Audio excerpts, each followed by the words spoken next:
Sziasztok, Janó vagyok. Közép-Európa első világra szóló podcast csatornáját hallgatjátok Magyarországról. Ez a Budapest.fm. Hi, my name is Ray, and you're listening to the number one podcast station in Central Europe, Budapest.fm, podcasting to the world from Hungary.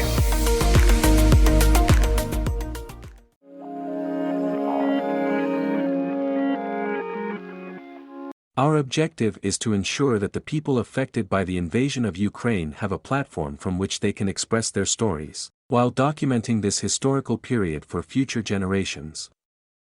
This is Rupert Slade at Budapest.fm, and we are at the People's Story. I am Rupert Slade. I'm an aspiring stand-up comedian, a long-term resident of Budapest, and with me today I have Gugulami Marcus Charmer, who has literally come from Ukraine, from Kiev, on Wednesday night, and it's very nice to have you here. I think it's very important to realise that many of the people trying to get out of Ukraine are not just Ukrainians, but also people from all over the world. And Gugu, I think you're from Zambia, am I right in thinking? Yes, I am. Wow. So how on earth did a young Zambian get to Kiev in the first place? Well, I got to Kiev in 2010 to study civil engineering. So when I got to, it was actually crazy because I had options. Do you want to go to Germany? Do you want to go to UK? Do you want to go to Ukraine? And I was like, Ukraine sounds nice. That is the maddest thing I've ever heard. So why Ukraine? I mean... It was different. Of course. It was different, and I didn't want to go to a place where everybody goes to. I wanted to go to a place where I would learn something new. I like the language, so I wanted to learn the language so much. So I was like, okay, I'll go. Wow. So you've been in Ukraine for 12 years until last Wednesday? Almost 12 years until last Wednesday, yes. And how did you end up getting to Budapest? I know that's a long story, but we're interested to hear. Budapest, well, let me say this. It was, I think it was the morning when everything started. And I was in Lviv, the city of Lviv. It's on the western side, not like 5 hours from Kiev. So everyone is calling me saying, hey, you can't come to Kiev anymore. Kiev is under attack. And I'm like, what do you mean Kiev is under attack? So I go into my internet, checking everything. People are posting stories. Kiev is under attack. And the first thing that goes to my head is, okay, I need to go to Kiev. I need to get my son out of that place. Then everything goes quiet. I started to cry. I'm like, okay, what to do next? So first things first, everyone is calling from UK, from Zambia, family, friends. I didn't answer because I know the first thing they say, you have to leave that place, you have to leave that place. And I'm like, it's easy to say you have to leave, but many people haven't left because they have so much invested in that country. And then my aunt called me. She says, where do you want to go? My first option was to go to Prague because I've got friends there who live there, work there. And then she told me, I have a friend in Budapest. Is that me? That's you. So I was like, Budapest? What's in Budapest? And every time you go into a place, you always look it up, Google, what's there. I was like, nah, Budapest, no. It's different. It's different for me. So anyway, time was going. I was in Lviv for 4 days while the war was going on. And many people are trying to get out of the areas close to the Russian border from Kiev. And I was trying to help foreigners get out. And then I spoke to the mother of my son. And she told me, she says, if you stay here longer, you won't get out. Because the borders are not letting foreigners cross. It's very, very difficult for foreigners to get past. They're letting females get out, but that's if their governments have spoken to the Ukrainian government. I know many people who spent 5 days, 6 days at the borders, people who died because it was cold. And so that's how I chose the Hungarian border, because someone told me that it's easier to get out from Hungary. And then you get into Hungary and then you move to any other country you want. So we were trying to look for transportation. And I'll give it to you in dollars, because I understand dollars. The normal price from Lviv to Uzhhorod, where the Hungarian border is, let's say, $20. And to get there, we were paying $500, $600 just to get there. And when you get there, you still have to walk with all your bags 20 kilometers. Jesus. Yeah, and on the way, people are stealing from you. People are harassing you. And on one point, I understand the Ukrainians because it's self-preservation. They will protect themselves before letting other people leave the country. And their priority was to try to get as much women and children out. And then here comes a foreigner who's been living there for so many years, and he thinks he can just, oh, I was here, now I'm gone. So I told many foreigners, you guys need to move in groups and try to be as respectful. If you see a woman and child, put them before you, let them go out. I said, they'll let you out. But getting on the trains for most people was the hardest part because they were free, and not everyone has family that is able to send them money, say, hey, here's money, get out. So getting on the trains was difficult. I mean, there were dogs there guarding. The policemen would just push you off the train. It was crazy. And we started, I can't say a group, but an organization trying to help foreigners get from Kiev or other cities that have been really hit by the war to Lviv, but it was very, very difficult. Even now, we have more than 1,000 students that are stuck in Sumy. They've been in a bunker for more than a week, no food, no water.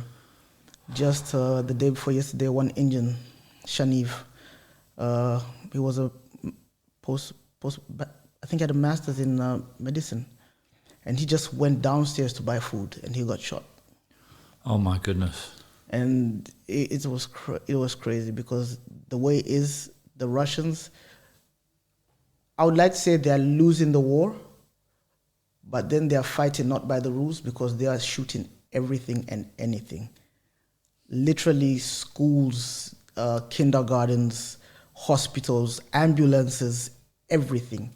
Like if you see the pictures of some places that, like the day before the war started and on the actual day that posters have been placed on the internet, it's horrific. Well, Lavrov was trying to defend this on the television the other day, and he always used a kind of whataboutery. Well, the Americans and the British went into Iraq, and he talks about the bombing of Libya. What would you say as an individual observing? I mean, I don't defend Western imperialism or either any kind of violence, but... How can I put it? The Iraq war, it was Saddam. Everybody knows who Saddam was. He was a dictator. I was still in Africa and I knew Saddam was a dictator. When the Americans entered Afghanistan and Libya, for all I can remember, I don't remember national people from those countries protesting about it. And Ukraine has not attacked anybody. Ukraine is not in NATO. It's not in the EU. It's a sovereign country. So why do the Russians think it's part of Russia, or some of the Russians? That's political. The thing is, most cities near the Ukrainian-Russian border speak Russian. And there's the Donetsk and the Lugansk provinces that are mostly Russian speakers that trying to segregate themselves from actual Ukraine. So Putin tries to say that I am trying to save my people, but he doesn't understand that his people are in Russia. Mm-hmm. Because I speak Russian and I've got a Ukrainian passport does not make me a Russian citizen. I speak Russian, I speak Ukrainian. Does that make me Russian or Ukrainian? No, it doesn't. I think he's the type of person, it's very funny because there's many videos that show where he's saying, we will never attack Ukraine. None of our soldiers will ever enter Ukraine. And then he actually withdrew his forces from Ukraine. And I was sitting with my friend, I'm like, nah, this sounds very bad. How will he just withdraw all his forces, literally all his forces, and then boom, attack. From Belarus, from Crimea, from Sumy, from Kharkov. And everybody was shocked. And the thing is, the propaganda, the Russians are good at propaganda. Like, literally, in Ukraine, they have people who had come a long time ago, and they had rented apartments. They were waiting like sleepers. And these people are running around cities, putting marks where there's nobody. So Russian forces can actually land airplanes and deploy units there. They are stealing cars from people, causing looting. It's total confusion there. And the worst thing is, I understand, okay, it's war, but why would you kill women and children for what? Literally, child is walking outside and you shoot. Why? It's unthinkable. Like literally, they're sending rockets and anything, boom, boom, boom. But what's the end game? I mean, he's not got the army to go much further. I mean, the West could kill him, presumably. I mean, the sheer force. You know, but he has a finger on the button, which is the terrifying thing. The finger on the button is not even the thing that scares me. Is he does not care. Literally, he has got nothing to lose. And when someone's got nothing to lose, they can do the craziest things. So he's a little bit like Hitler in his bunker. I think he's Hitler 2.0 with better equipment, better arms. Like a few days ago, we read something that he's gone into his bunker. Why would you go to a bunker if you're doing something right? Like even the sanctions that are being done in Russia. You can imagine we were hoping that all these bloggers, famous people in Russia will be like, why are you doing this? There's nothing really that gives him a good reason to attack Ukraine. The president said, let's meet, let's talk. We're neighbors. I don't bite. Come, sit with me, talk to me. He doesn't want to. I literally think it's one of his like bucket list things. Get back Ukraine. Try to get the USSR back. Because no.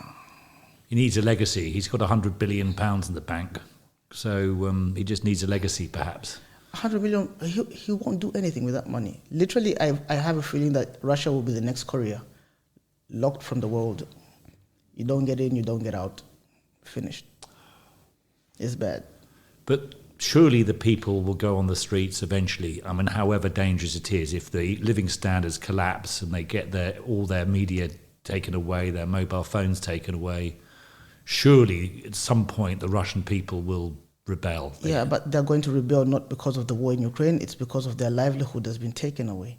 Yes, that's true. The people who have been protesting, there are literally videos on Instagram where people protest and police come and beat them up, old men, put them in buses and take them somewhere. It's back to Stalin times, isn't it? Yeah, and you can imagine the Ukrainian government actually made a website for all the Russian soldiers who have died so that their parents can go on this website and look for their children. And then Putin has got some trucks in Syria that will actually cremate these people, not send them back to their families. And some of the soldiers that have been captured, they will speak to their parents and say, Mom, I was sent to Ukraine. We were told we're coming here and they will meet us with flowers and parade. He says, nah, they're shooting at us. They're telling us, why have you come to why are you invading our land? We didn't know this. Nobody told us this. I mean, what I think or what I've heard and what I know, even the people coming here to attack were just told, you are going to fight against Donetsk and the Lugansk, then why are you in Kiev? Why are you sending rockets from Belarus? Gosh. Why are you shooting women and children? Why are you attacking hospitals, ambulance? Why can't you let the Red Cross get through? And personally, how do you feel now? I mean, what is your feeling? I mean, you're now safe. You came to a Hot Paprika comedy club on Wednesday and probably drunk too much. And there was a kind of elation and freedom, but it must be awful. You've got a child back in Ukraine and then a wife or a partner. And I have a mother of my child. We're not together, but we talk. We're friends, and she's the mother of my son. I feel like I've somehow betrayed my friends because, like in Ukraine, most of my friends are young. So from 60 to 80, if you're a male, you can't leave Ukraine. So you can imagine he's sitting and saying, I'm not the fighting person. I said, well, if you don't fight, do something. Be a volunteer. And it feels bad because I left and I did not want to leave. 12 years, I mean, that's my life. I'm 30, 30 plus, so starting from scratch is very difficult and it feels bad. And when I'm leaving, I'm calling, I'm like, I have to leave my son, and I know I'm going back. It's 100%. I know I'm going back. But it's difficult. It's difficult because you're leaving everything behind, friends, family, people who supported me. And, they'll tell you, yeah, you have to go. This is not your country. This is our fight. I say, it's not your fight. It's our fight. I literally say, this is World War III, but for now, only Ukraine is fighting Russia. We try talking to people, say, everyone is saying NATO help us. I say, we're not asking NATO or all these other countries to invade Russia. All we're saying is block the skies so they cannot send these rockets and help us repel them to the Russian border. Finished. No one is asking. Ukrainians don't want to attack Russia. There's no retaliation. It's only defense. So what do you say to the argument that, there's a huge number of intelligent people, liberal left people with similar politics to myself, who are arguing that, we've obviously encroached on Russia by having, making Poland, Hungary, Czech and all the surrounding countries, NATO countries, and that's the reason why he's gone into Ukraine. Now, I don't buy it myself, but what do you say to that? Well, because it's a very, very big argument that's put out there. It's very simple. Think of it as a house. So when you have your house, you've got your neighbor on your left and your neighbor on your right. Russia has not asked Ukraine to be part of some coalition group of countries. Why didn't Russia ask? You are asked to join a coalition. You can say no. It's not. You're not being forced. People are asked, and the governments want to do what's best for their country. And I'm sorry, Europe is like iPhone and Russia is like Android. People want the better thing for their children. Russia thinks of it as a threat because Ukraine is literally the last country, and if it joins the NATO, it means Russia is blocked. So that's the only thing they have against them. But who does Ukraine want to attack? You have not offered Ukraine anything. Say, let's make a coalition for ourselves. We speak the same languages. Let's try to do something. Let's make life better. No.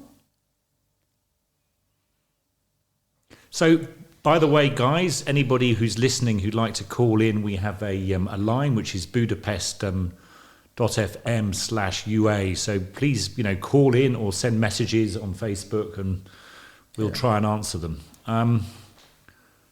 So, gosh, what now? Are you staying in Budapest? Are you going I'm here for now, trying to get documents done. And hopefully the plan is to not move too far from Ukraine, because I know the further you go into Europe, the harder it is to get back to this side. So I'm just hoping for a chance that my son can get at least to the western side, and then I'll try to cross the border and get him out. But if the war was to stop today, I would move back to Ukraine, 100%. And how old's your son? 5 years old. And does he have any idea what's going on? He's loving it. Well, he thinks it's exciting, I suppose. It's like my dad during the Second World War. He thought bomb sites and things were the most exciting things in the world. He's living everything like it was before, but that's the thing. That's the only thing that keeps you a little bit calm, because he doesn't know.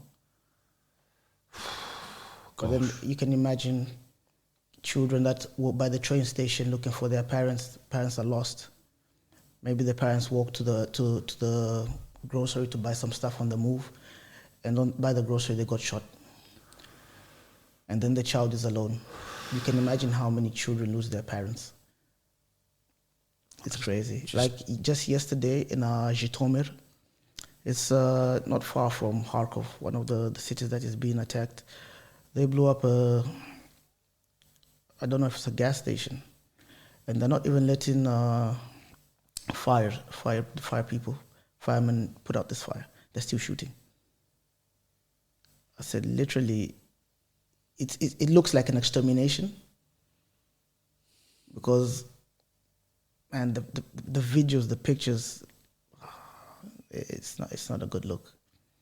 For me, I think there's no even if the war stops today, Russia's not coming back from this. You remember the way it was when Germany did everything, and how long it took people to actually not forgive, but forget about what happened.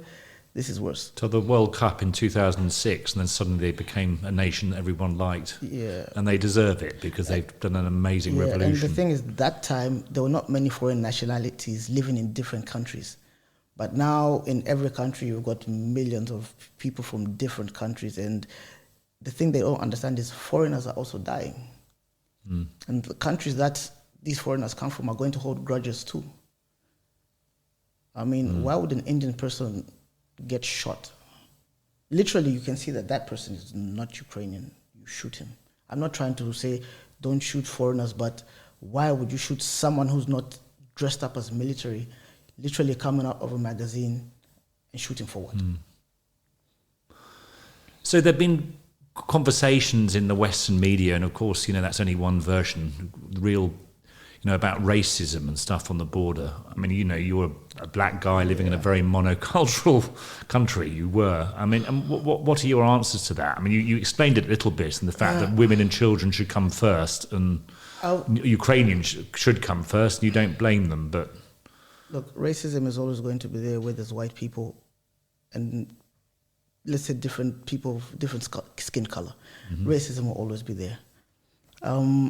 What is happening by the borders, I would not call it racism, because some of these people probably have never said anything bad or done anything bad to a foreigner. It's self-preservation. Every Ukrainian person who's crossing the border feels it's their right to cross first.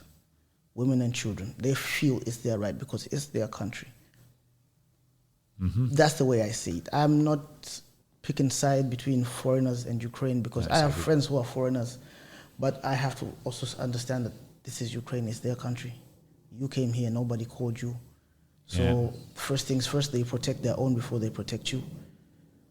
And it might sound bad, but it's life, it's the way it is. Like, I have friends who literally have said, we're not leaving.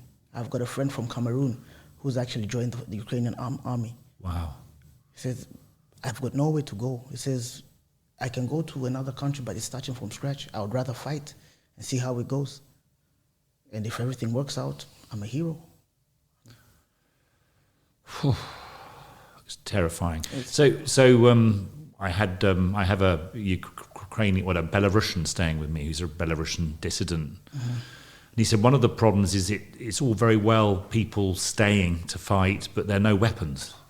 I mean, you have to make your own Molotov cocktails or use bread knives. So it's all very well having all the men staying there, but if they've got no weapons, they're just sort of sitting ducks in some ways. Literally, every Ukrainian is now fighting.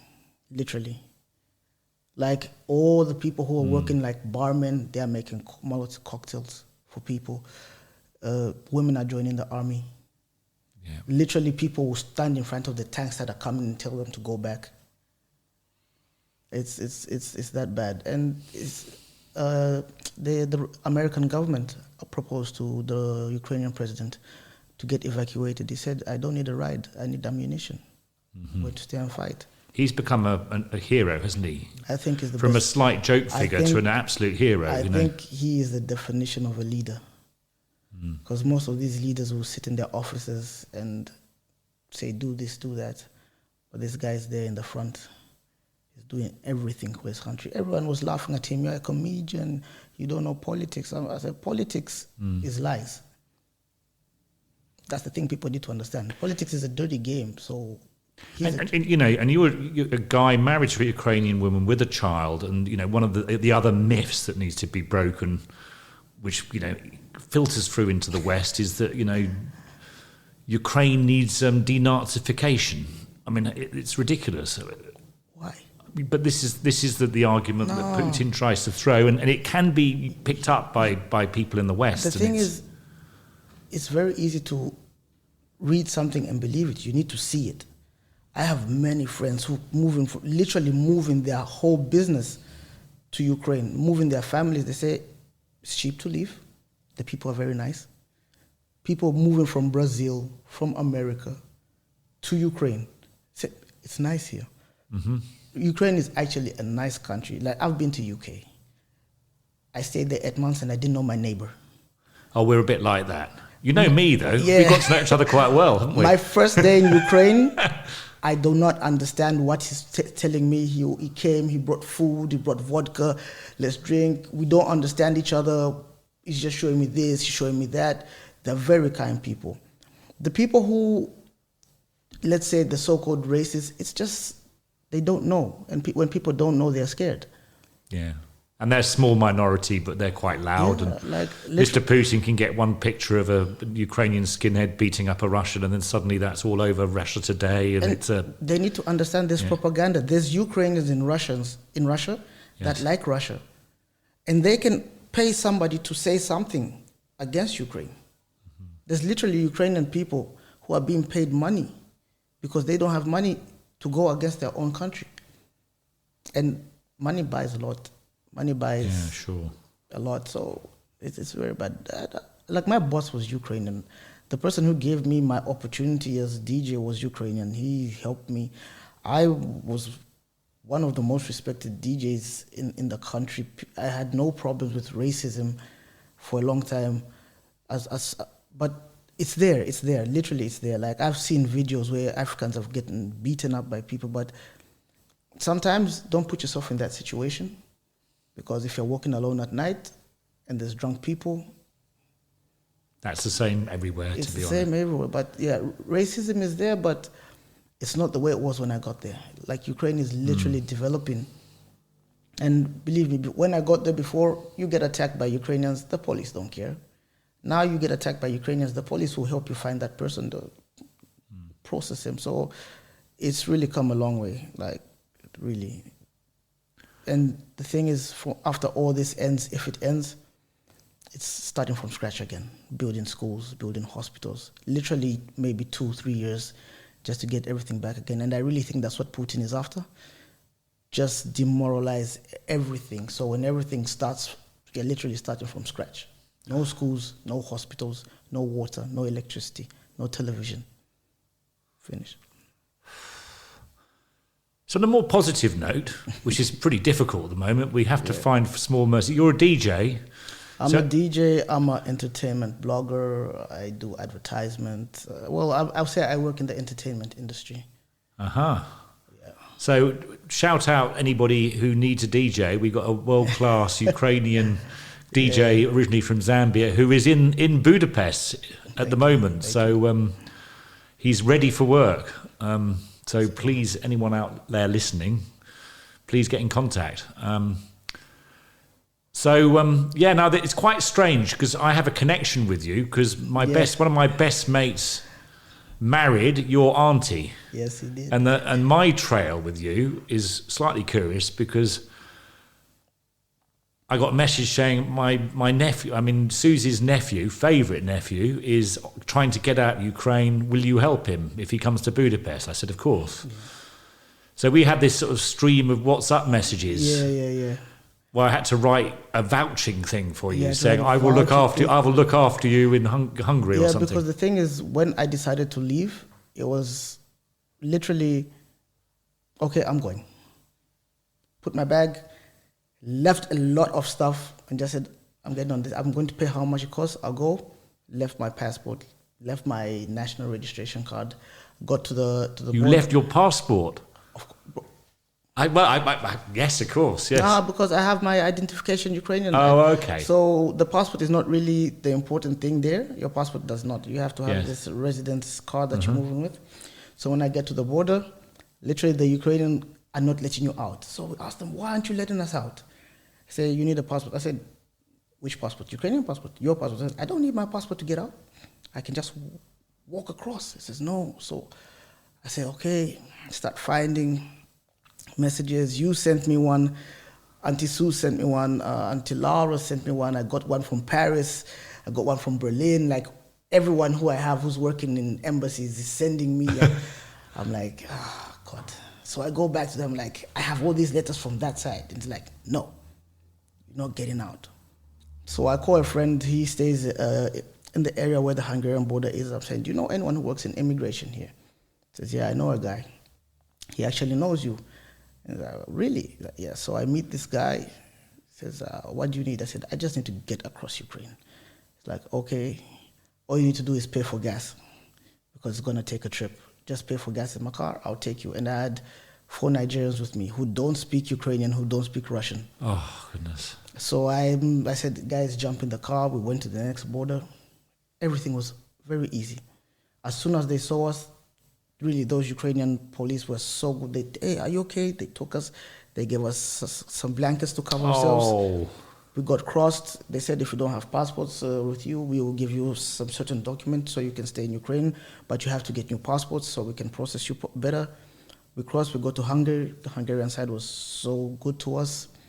Put us on a bus to the train station, train to Budapest. We got to Budapest. Everyone was happy. I got a taxi, went straight to my friend's house, took a shower, then came to meet you. wow. Wow. A big shout out also, I've heard this a lot, I heard it from Sergey and Sveta, the volunteerism at the border has been absolutely fantastic. Yeah, it's actually fantastic. Big shout out, because Hungary, for lots of reasons, gets a bad rap in the international media, but on this, volunteerism... Really? Bad rap? For what?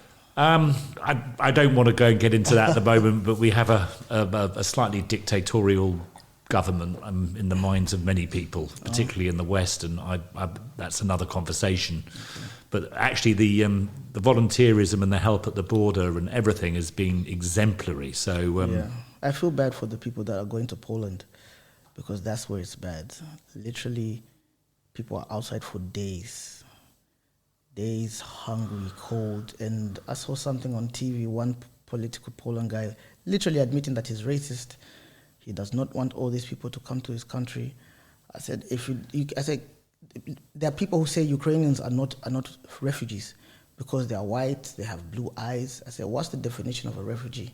Someone who's leaving a war-stricken country, seeking asylum in a different country. If America was to be blown up right now and they're leaving to Mexico, they are refugees. Yes. A refugee is not the color. It's everyone is, you must be Arab, Muslim, from Syria, from Azerbaijan. Are you stupid? Literally. No, it's totally stupid. But there are stupid people everywhere. I mean, we have them in Britain, we have them everywhere. We have them here, to be honest. I mean, but at the same time, there's an enormous number of people doing an awful lot of good stuff. I've never seen volunteerism in this city like it. We had a big refugee crisis in 2016 with Syria. And yes, there was a lot of very unpleasant narrative, but there were some also incredible people doing amazing things. The thing is, like for Syria, and I have a friend from Syria, I haven't spoken to him in ages, but people have this idea that all Arabs are terrorists, and I would never understand. Like my friend Omar, he's from Morocco, he's Arab. Is he a terrorist? No. No, of course not. We have this is a big part of the humour in our comedy club at Pot Paprika, because we have many Iranian comedians who always talk about this. Most of these politicians who are in charge are 60 plus, so they're still old school thinking. I've got Arab friends who speak better English than Arabic. Yes. No, of course. People are people. The world is changing. Yes, we live in an international world, and we are deeply connected. And what happens in Ukraine is our doorstep. I keep telling people, a global issue. If NATO does not help Ukraine, you need to understand that the next border is yours. Yeah, or somewhere where he feels he has a right, like Estonia or Latvia, where there are a big Russian minority population. He can stir up nationalism and. The next border is yours, so it's not attack Russia, just repel Russia. Keep them by their borders and finish. It's logical. Everybody plays strategy games right now. Everyone wants to expand. So if he expands into Ukraine, you are next. And Europe needs to understand, if he keeps expanding, soon he'll be by the doors of Germany. What are you going to do? Well, I suppose the view is...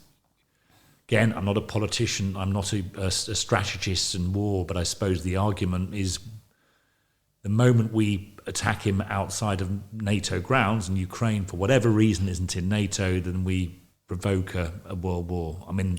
But the world war has already started. It's just that most countries are talking and Ukraine is fighting. Right. I mean, they asked to block the skies. You're not attacking them, just block the skies. Any rocket that tries to get into Ukraine... I think every answer is difficult, but I agree. I mean, it's politics, and everyone has something to gain in politics. No one asked for soldiers. They asked for ammunition, anti-missiles, tanks. They have the people. People are literally willing to fight. The sirens are going off. Normally, you're supposed to go to bunkers. People are standing outside registering. They don't care about the sirens. I know girls, 16 years, 17 years, 18 years old, they're ready to fight.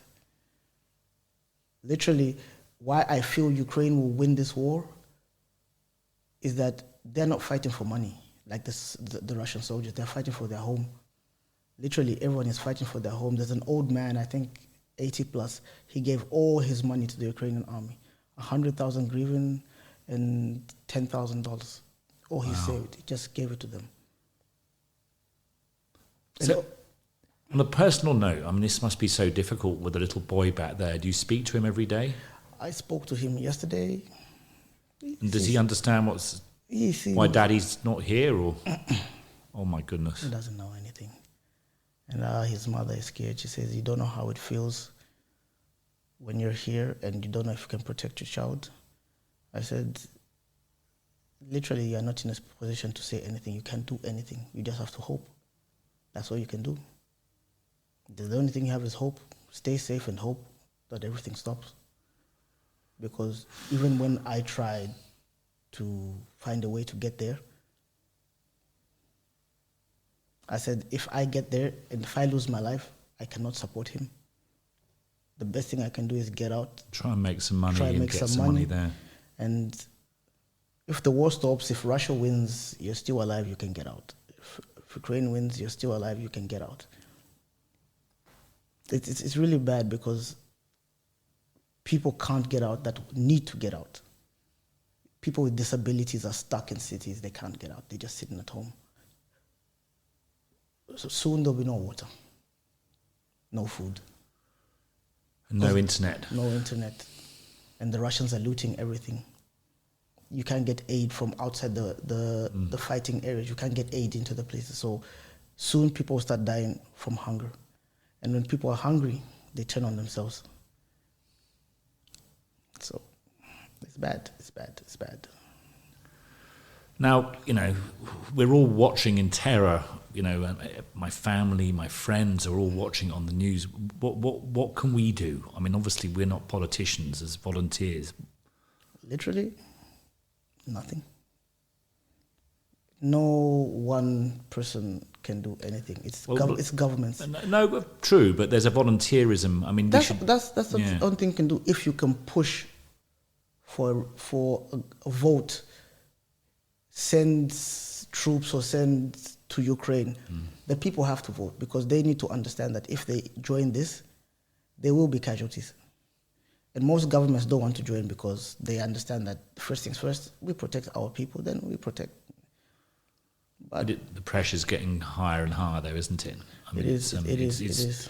Because they're just talking. It's history repeating itself. It's very much like the Sudetenland back in 1938 or 39, isn't it? You remember when the war, no one wanted to help until, I think it's London got blown up? No, it wasn't that. It was Germany went into the Sudetenland and there was appeasement. So fundamentally we said, it's a faraway land, there are German people living there, so it's Germans' right to go and own this, and we did blah, blah, blah. And then he went into Poland, and then by the time he walked into Poland, then the British decided to go to war. And you can imagine. And then, so it was very late. If we'd started earlier, we would have been better. So I don't know. Again, it's not my position. I'm not a The thing is, everyone is afraid because he's threatening to use the nuclear. And I believe he's the type of, he would do it. He would do it 100%. I think he doesn't care. I think he's in that point where he would kill himself, but take everyone with him. Because if people think America will get to Russia, it won't happen. He is well protected. The people that can get rid of Putin are the people around him. And for him to go to the bunker, it means he doesn't trust anyone. Literally. All these Lavrov, they're all puppets, man. There was a president, Viktor Yanukovych. He was one of the Ukrainian presidents. He was a very good friend of Putin. Mm-hmm. I read somewhere that Russia wants to send him to Belarus to be voted as the next Ukrainian president. I said, why would you do that? How? Literally, vote someone who killed his own people in the middle of the capital city, went to Russia, and now they want to vote him back as president. I said, it won't happen. It won't happen. If Ukrainians wanted Russia to take over Ukraine, this war would not be there. And they're fighting. They're telling them, leave. Can you imagine you're being attacked from Crimea, from Kharkov, from Sumy, from Belarus? It's bad. I mean, you're obviously in contact with lots of people in Ukraine at the moment. I mean, what are the borders like now? Oh, it's bad. I have videos on Instagram. The thing is, what people see here is what, let's say, the journalists or what they pick up from internet. You need to be on the Ukrainian sites, the sites that are actually taking videos. It's not good. It's not good. People are dying out of cold. Yes, I mean, this is what I've heard, that what is really needed is places to sleep and heaters because yes. it's so cold at night at the border. At the border. And, well, it's not that dangerous on the Ukrainian side as you're getting closer to the border. From the city of Lviv all the way to, because they have the borders with Poland, you get into this side, there's not really any fighting there. It's mostly guerrilla warfare, few insurgents that are trying to cause havoc. But people are afraid. You can imagine these people who have traveled from the other side trying to get to the border, hungry, no food, nowhere to sleep, with babies. Some people left with their cars. The cars ran out of fuel, so they have to walk with all their bags and stuff. Some people leave bags in their cars just to get people are actually taking their wives and children to the border and then going back to join the fight. Gosh. And you can imagine, Daddy said he's coming home. He's not coming home. You have no place to go back to. Even if you come back to Ukraine, your house has been blown up. You've got nowhere to come back to. Banks are frozen. Like, literally, it's difficult to get money in Ukraine. And right now, that's the thing that people need: food and money to buy food.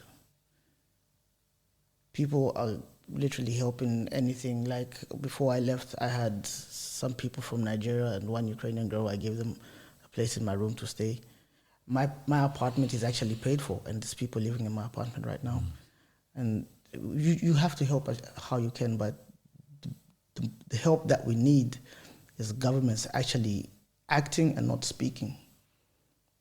Because it's easy to talk and make everyone, oh, we will do this, we will do that. Do it. Because people are dying and they need you. Ukraine is not just Russia's neighbor, it's Poland's neighbor, it's Hungary's neighbor. So your neighbor is suffering. Of course. I went to Kiev a few years ago. It's a wonderful, international, great city. I mean, Kiev is like, it's like being in Prague or Budapest or Warsaw. It's dynamic, it's exciting. There's lots of restaurants of different nationalities, and it's a great city. I think people sometimes who live a long way away don't realise it's a very sophisticated place. Yeah, it is. And people think Ukraine is not as poor as people think it is, in a way, because there's many foreigners that have actually come to Ukraine and set up businesses, and they're actually giving Ukrainian people work. Like, now there's a lot of American companies that were there, trucking companies helping Ukrainians get jobs. As long as you know English, you get a good job, you get good money, $1,000, $2,000, $3,000, $4,000 in a month. That was good. That's good money in Ukraine. So it was developing well. And the funny thing is, they have this saying in Ukraine now. They say, "What happened to coronavirus?" Well, of course, everywhere. I mean, like, nobody's literally talking about corona because of this, and we say, it's bad, man. It's bad. Yeah. So, if you didn't take your passport, what things did you take in your case? It was just interesting. I mean, on a lighter note, I mean, Sergey, he bought his ping pong bat, and his girlfriend. I took my laptop. It's the most important thing. And his girlfriend bought her running medals, because you're running from the house and thinking, what do I need to take? And he come out and said, do you want a game of ping pong? And I play table tennis, so it's. I took my laptop. My laptop is the most important thing, because it's your communication to the world. It's mostly my music, all my emails, my documents.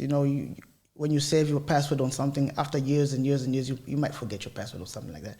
But everything is there. If I have my laptop, I can work. You're connected to the world as well in some way. My laptop was the most important. Phone, obviously, just to keep in touch. The clothes, you can always buy clothes. I have equipment that I left there, but that's not important. The laptop was the most important thing for me. Yeah. So, you're going to stay in Budapest for the moment? Well, for now I'm here. I have options, but for now I'm here. I need to do new documents. That's the most important thing. I told you I need to cut my hair today, passport photos. Once every 10 years, you need to look your best. Yeah, hopefully. But you can also look terrible in your passport photo and say, look, I haven't aged much. Yeah. Thing is, I'm hoping to go back to Ukraine, even back to Lviv, because most of my friends are saying, it's okay, sirens, yes, too many people, yes, but we'll see. For now, it's get my head together, get the documents done. And what documents do you need? I mean, this is again. I just need a new passport to be sent to me. Right. Also, by next week I'll have it. If I Okay. send my pictures by Monday, by the weekend I'll have it, and that's all. And as a Zambian, you know, I mean, I had a message from somebody the other day. If you wanted to go into Germany or into the other European Union countries, would you be able to do that? Yeah. You're allowed to now. You're allowed to. You have, like, when you cross the border you get to the immigration, they give you a permanent temporary residency, 3 months.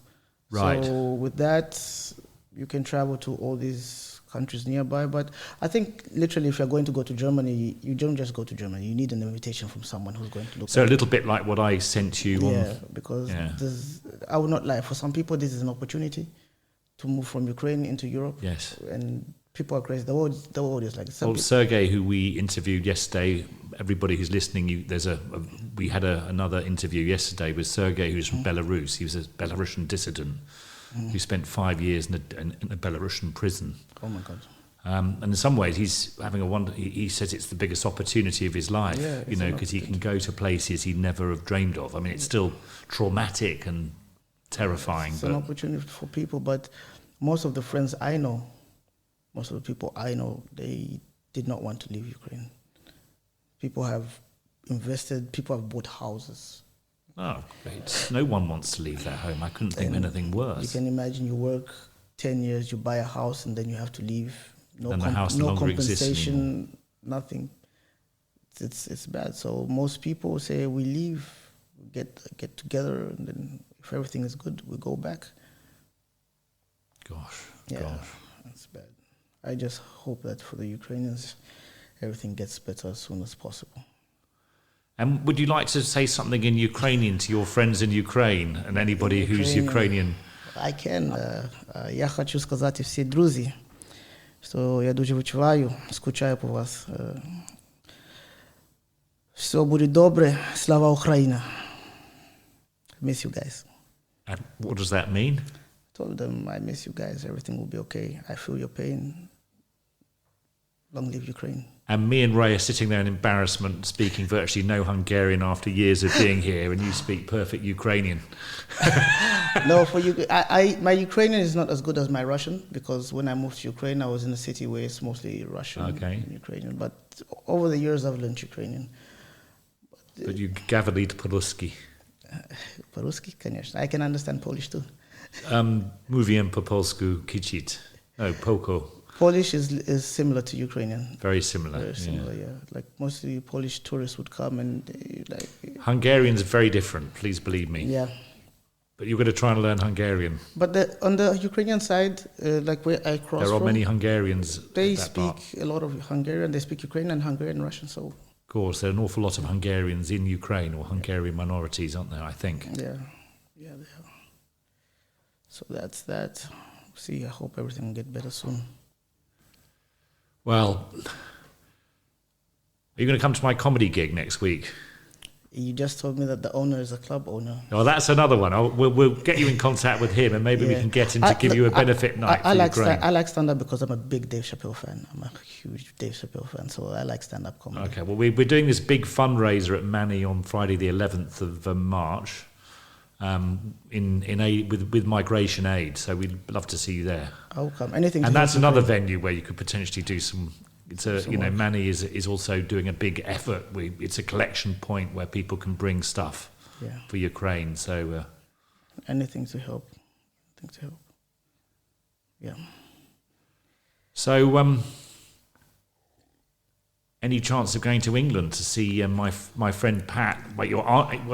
Pat, as Patrick says, Zambians are very polite, and you call him Uncle Patrick and Auntie Suze, and I find this all very odd because he's been my drinking buddy since I was in my early 20s. So, I tell you the truth, I don't like the UK. oh, you don't like the UK? No. Oh. It's not I'm not liking it because it's a bad place. It's not liking it because it's not my thing. People are too separate. Like, if you know someone from childhood, he'll probably be your friend till death.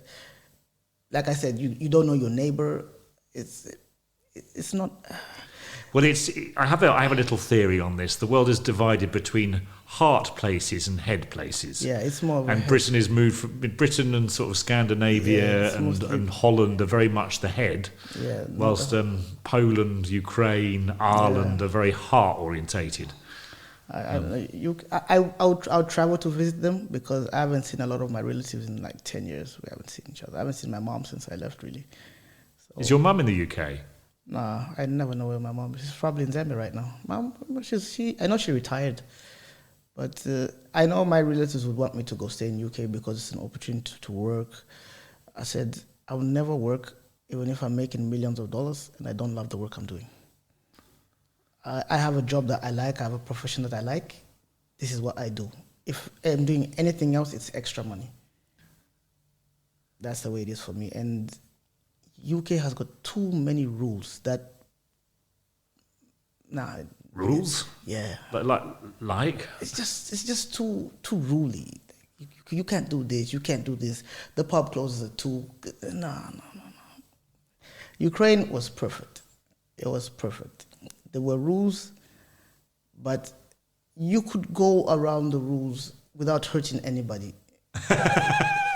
What's going around the rules? Let's say, I give you an example. Clubs close at 4. If the club is packed, you can work to 6. In other countries, it doesn't work like that. No, that's probably true. Yeah. Probably true. I think we're probably less rule bound than Germany, for example. Oh yeah, I've got a friend from Germany, Marco. He tells me he actually literally he's an IT guy. He literally came to visit Ukraine. He went back, came back, went back. He was making more than 10,000 euros a month.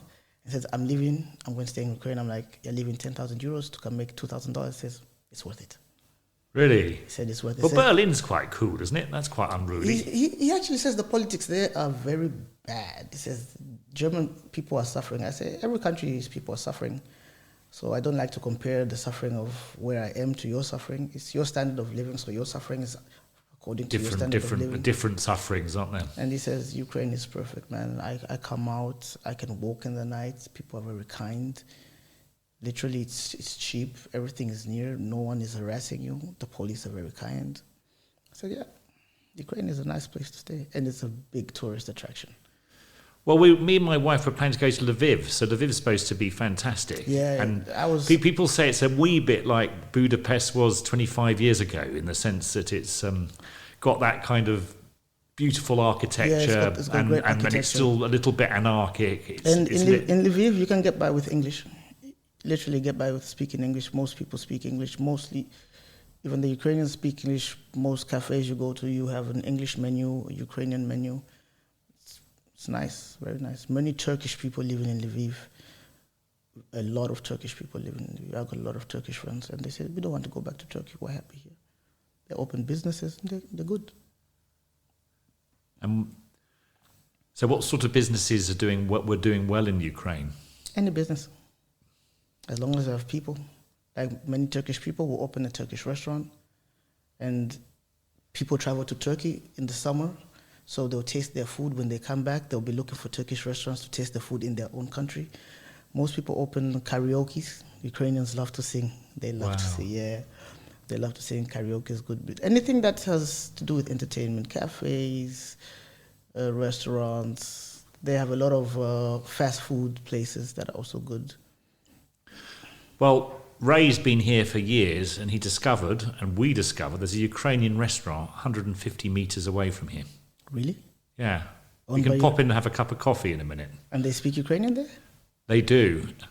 And Ukrainians are working in there? There's a Ukrainian-Hungarian working in there, and I think it's owned by Ukrainians. But it's a Ukrainian restaurant, literally 150 metres away. Wow, I need to go there.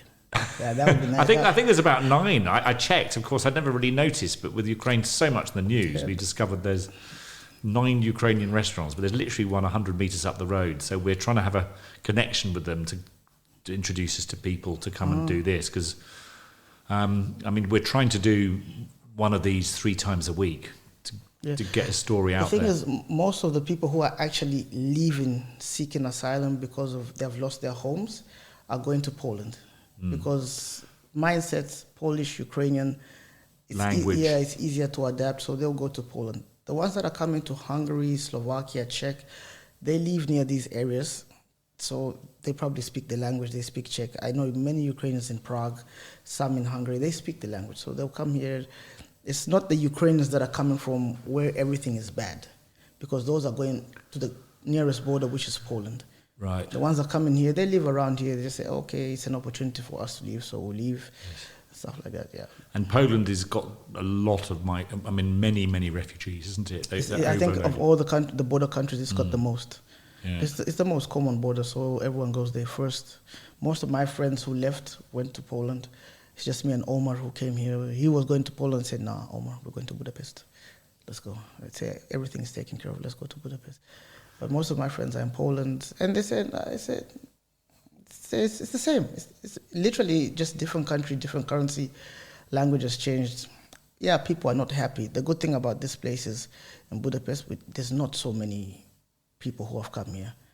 Literally, they can actually fuse in, and you not notice that they're there because most of them have rented apartments. They're not staying in actually the refugee camps. I think there's quite a few at the border, though, aren't there? I think... Where across there were not so many. And most of them, it's just passing through. Most of the guys came here, go to Budapest and go through, going to Denmark, to Netherlands, Germany. Most people are just passing through. Yes, it's quite funny. In these dark times, you need amusing moments. I had a couple and a 3-year-old come and stay the night after the comedy. I got a phone call saying they're coming. I said, of course they're welcome. During the day, my little beagle dog ate my Ukrainian friend's porridge. He ate 2 boxes of porridge, got up at 6 a.m. to go for a pee, and the dog had shat everywhere. There was shit everywhere. Went into the bathroom, and there was a pussycat. There's a Ukrainian refugee pussycat in my bathroom. I thought, what on earth is going on? There's a pussycat who's come all the way from Ukraine on his way to Austria with his family, which is very sweet. Yeah. Hiding from my dog, who was shitting all over the floor because he'd had too much porridge. Yeah, and I spoke to Gordon yesterday. He told me that they're helping people with children and giving them apartments. Yesterday, I got my friend an apartment. And hopefully I'll keep in touch with him if anyone else is coming, because there's many who have women and children. If they come here, at least he said we can give them something to stay. So and a shout out, please, guys, anyone who's listening to this, please, please, please. Oh, we got some messages as well. Yeah. Please, if you can open your doors to people, it's the best thing you can do. If you've got a spare room, please do that. Sorry, I'm learning all about this, Ray. I must look in the right place, but. A couple of messages. Okay. Oh, right, okay. We got slightly... I'm not going to read those. 2 wrongs never make a right, whoever's posting those sort of things. But we're nearly done. It's fantastic to meet you. I've never been running around my house trying to find identity cards and trying to use my crap technology to send you a letter of acceptance here and letter of whatever it was that I have to send. And you're part of Budapest for the next bit anyway, and we'll see you at the comedy. Yes, and you'll come on Tuesday and I'll introduce you to the guys who run Easy Art, and maybe we could do a big fundraiser night for your DJing. Yeah, that would be nice. So we have about 20 seconds left. Is there anything you'd like to say in Ukrainian to the world? The world doesn't understand. I just want to tell people, you guys don't know how hard it is for the Ukrainian people. And until you've seen it, it's hard to explain. Words cannot explain what is going on there. People are literally suffering. So try to help if you can. God bless. Thank you.